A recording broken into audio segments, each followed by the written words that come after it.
experience beyond one roti or a piece of chicken, I don't even see what else is on the table.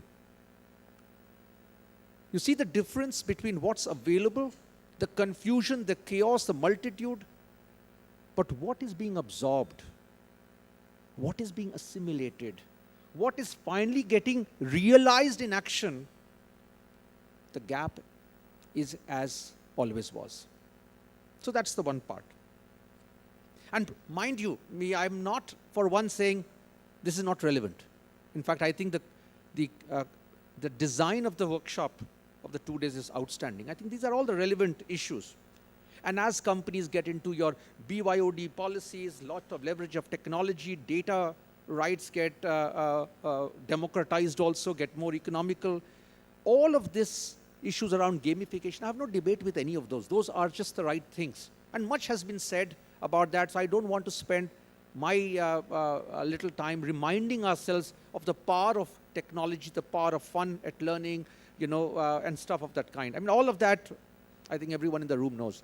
I want to keep reminding ourselves that by itself, learning is of no consequence, and which brings me back to a second point that I want to share. One of the things that I have been sharing in a lot of places I have spoken and the organizations I have served, there is a difference between individual capability building and organization capacity creation. And I think as learning professionals, we all need to know what is our focus. And I'm not saying one is at the expense of the other, but it is not a summation of all individual learning interventions has automatically led to a distinctive organizational capacity. And from an organizational perspective, anything which does not create a distinctive organizational edge, to me, is not breakthrough thinking enough. And which is my problem? The problem is many of our leaders themselves don't know the world they are visualizing. We as learning professionals, as HR professionals, have not pushed them hard enough to answer questions of which skills do they think getting relevant, getting born, getting redundant, which is back to my first point of influence.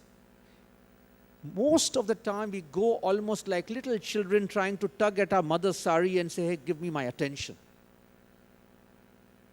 We have created something which is online. We've kind of done some road shows about the 5 A's. Again, nothing wrong with these. I support it. But I feel this is not the winning solution.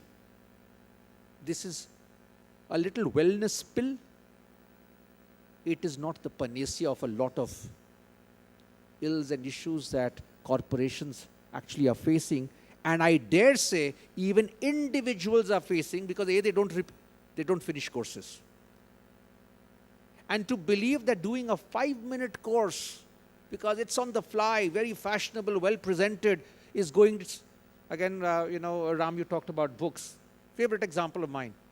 Oh, we love reading all the books. If reading books could have made people great leaders, I would love to see more books.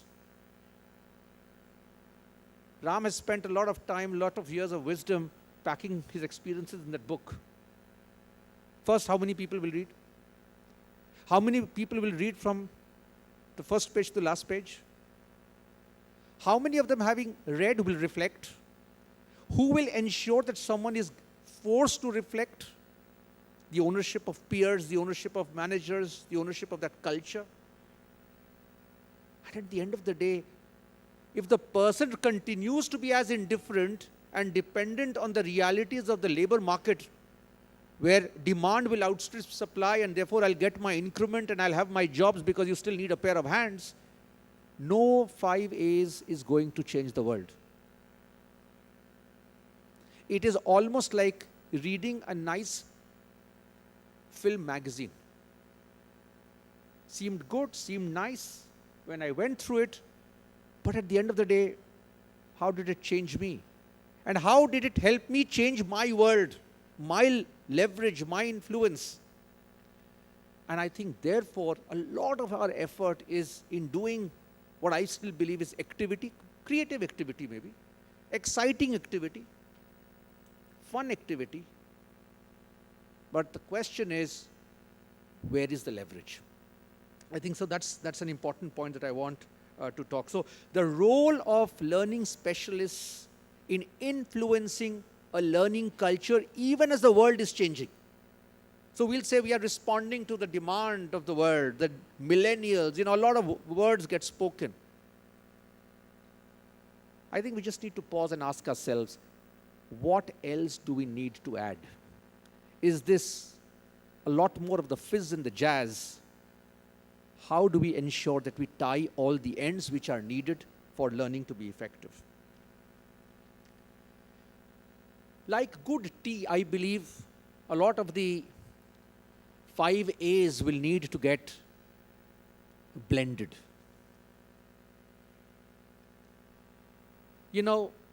Imagine there was an online, real-time, anywhere, anytime, learning solution for creating commandos. I think many of us in the room would be part of the special forces. And I hope you're getting a drift of what I'm suggesting. Once upon a time, I was a great horse rider. Imagine if there were online courses anytime, anywhere. I'm in the bus, I'm waiting for Ram to finish his session. I can see a video, a gamified video of how to ride a horse. And then comes a real horse. What happens? Who do we fool? Who do we lull? It's a billion-dollar industry, multi-billion-dollar industry.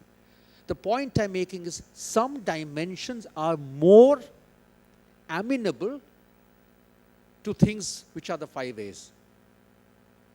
But let's not throw the baby out with the bathwater.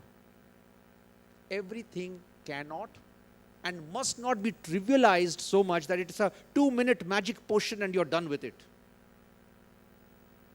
It is not. And somewhere my worry is that, the herd mentality, it's almost like the bell curve. And now I've forgotten which part of the debate. You were not on part of the debate when in Delhi you got us to debate. You were in the audience. You were in the audience, I remember. But, yeah, you were in the audience, so I don't know which way Ram finally voted. But we won. At the end of the day, it's fashionable to say, dump the bell curve. I voted for you. You voted for me? Thank you. And I said, sorry, it is not about fashion. It's not about popular democracy. It's about what's the alternative. And I think similarly for this, what and how, and therefore my urge to my former colleague Anand will be that as the 2 days progress, can you steer some of the sessions that you're doing to get back, how is it actually get to be institutionalized? How does it get a life which makes a difference to people? Because honestly, I will tell you, it's like teaching an online course on assertiveness. You can take any example, and you'll have the most erudite professors doing a beautiful course on assertiveness, do-it-yourself course, gamified course, bot-enabled course. I wish the guy can go to the boss and say, boss, I don't agree with you. And that is going to be our challenge, our collective challenge, and I'm part of the larger you. So I think that's very, very important for us to kind of keep in mind. I also want us to remind ourselves that when we get into doing things which is a cookie cutter style of thinking, we believe all millennials think the same. They don't. They don't. There are variations. There are socialization-led differences. There are biases depending on the environment from which they come and so on and so forth. Similarly for learning. Howsoever dated it may be, but I like Kolb. What are the learning style preferences of people that you're offering these programs to? Someone will say, I like to read and that's the way I understand. I like to see, that's the way I understand. Someone says, I want to think, reflect.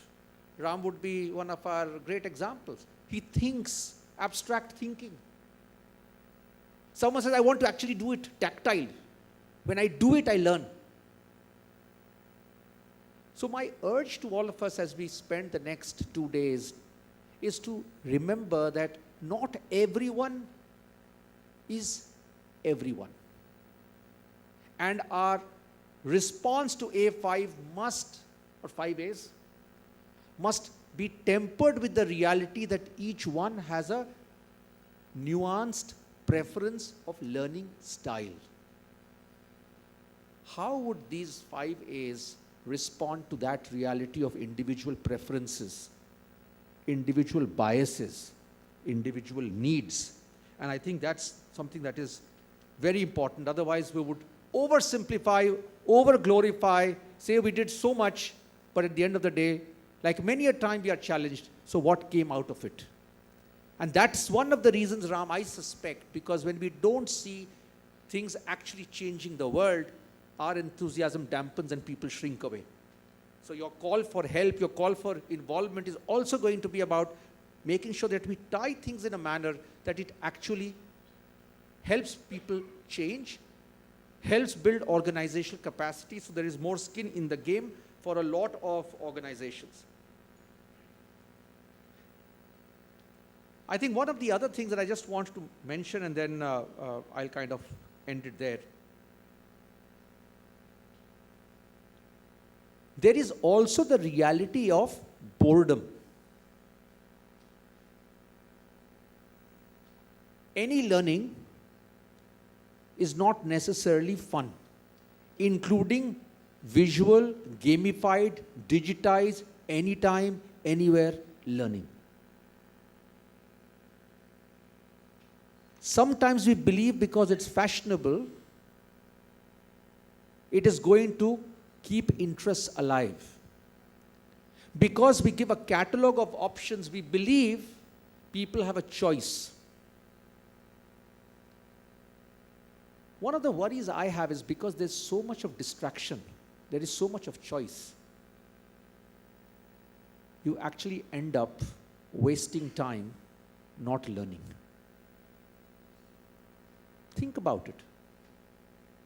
At the end of the day, it is about making meaningful picks. Good morning, Rajiv. And it is about making sure that it is not so individualized that it becomes friendless. A lot of learning which happens is collegial. So again, lots of issues about peer learning, social learning. Very relevant. But who is the peer? Where is that peer? What is the comfort zone of sharing that learning? I think some of that also can get very monotonous if you tie in peer learning in a certain organizational context. So whether it is about looking at the individual, looking at organization, my appeal to all of us would be, please look at learning in a larger context of impactful learning. Of learning not for the sake of learning, but learning to actually have learned something that made a difference. And there's a big, big difference. Otherwise, you can read 5, half articles in 10 journals, but you wouldn't have actually acquired anything. So before I get off stage, I definitely want to remind ourselves that there is a great virtue of this, democratization, the criticality of user experience.